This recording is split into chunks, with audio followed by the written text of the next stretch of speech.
Allah aşkına bir empati yapın ya. La burada Türkiye'de malla çökülmeyen adam kaldı mı ya? Pendik'teki adamların malla çöktünüz. Bu antidemokrasi değil de zulüm değil de ne ya? Televizyoncuların televizyonunu aldınız. Salih Bey. İnsanları gizli tanıklarla cezalandırdı. Salih Bey. Salih Bey. Salih Bey. Salih Bey. Salih Bey. Arkadaşlar.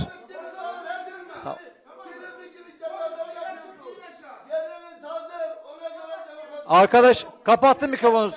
Salih Bey. Arkadaşlar karışmayın. Salih Bey tamam. Ya arkadaşlar. Arkadaşlar. Tamam. Arkadaşlar. Salih Bey. Kapattım. Salih Bey kapattım sözünüzü. Kapattım bak sözünü. Yerine geçer misin? Yerine geçer misin? Salih Bey yerine geçer misin? Yerine geçer misin Salih Bey?